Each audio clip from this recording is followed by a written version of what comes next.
Hello everyone, Silverstruck here. Welcome to the Silverstruck channel.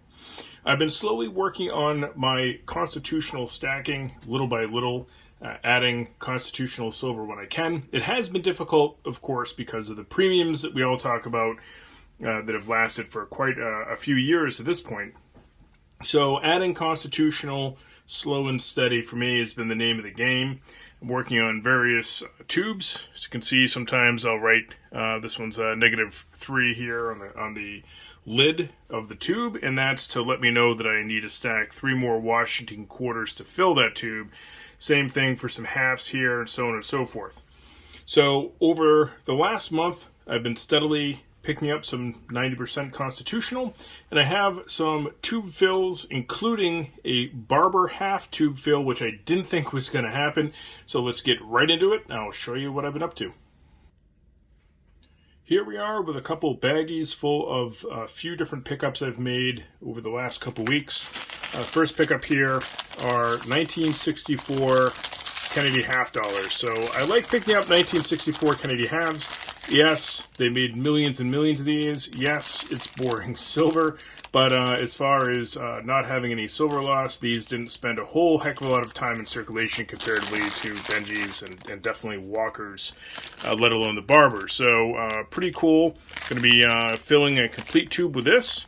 But more excitingly, I was able to pick up a bunch of Standing Liberty quarters. I think there's 7 in here, as well as a lot of Barber halves. This is what you would now call your more premium 90% silver. It's crossing the bridge really from stacking into collecting. The older coinage is really drying up, so I wanted to have at least 1 tube of Barber halves in the stack, and so I'm going to accomplish that goal today. Now, here's a tube, and this is a mixed tube. I'm sure some of you have done the same, where you'll have a tube of various different things. So, of course, this tube makes no sense, as it has Kennedys and Barbers. So there's some more Kennedys. So it looks like I'll be starting yet another tube for Kennedys right there. And then I have these 4 Barbers. You can see the dates, which is really nice. They're not in all that great shape, but I needed to add 16 to make a complete tube, and that's what I was able to do. So the Kennedys will go into a new tube, and here we're going to use this tube for the Barbers. So let's start loading up the tube.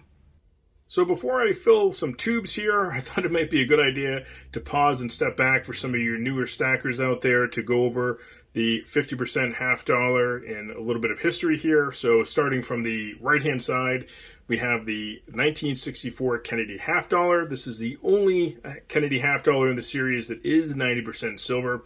Anything minted after that was 40% and then went on to be just clad. So the 1964 Kennedy half, great for stacking because it had less time in circulation and they made millions and millions of them. So great coin to pick up for stacking purposes, but very, very common. So 1964, the end of the 90% silver. So going back in time from there, we have the Franklin half dollar. The Franklin half dollar was 1963 through 1948. So pretty decent series. I've really warmed up to the Benjis here. I like this design more and more, and I like the fact that the Benjis have a little bit of everything. You can find them in proof, you can find them in brilliant and circulated, and of course you can find them in stackable 90% form, also commonly known as junk for those of you that like to use that term. I do not, but there you have it. You have a 1963 Benji right there, another great stacking half dollar. Moving further back in time, you have the Walking Liberty half dollar. This series spanned from 1947 to 1916, and now you're getting into where there's some more key dates, some more rare dates out there, especially when you get into the teens. The Walking Liberty half dollar is still a great stackable half dollar today, but it's starting to really cross that bridge into some of the semi-numismatics, even in cull form for those earlier dates. Then, of course, to the very far left, we have your Barber $half, also known as the Liberty Head, and this series went from 1915 to 1892. And now we're not really talking about stacking these in 2023. These are really semi-numismatic and have gone into collectibles. They do sell at a premium above what you're going to find regular 90% silver at. And again, one of the reasons why I wanted to build a tube of these is because that's going to be really hard moving on. These coins have really dried up in the marketplace, and just wanted to be able to stack some of our older coinage before that opportunity was lost. All right, let's fill up some tubes. And first we have the original 4 Barbers that I had from my stack before. Got these in various different ways. Some of them I think were even put into random tubes for me on trade deals. So there's the first 4. Now there are other 50% $half out there, but you go back past the Barbers and you're into the seededs, and those are definitely not for stacking.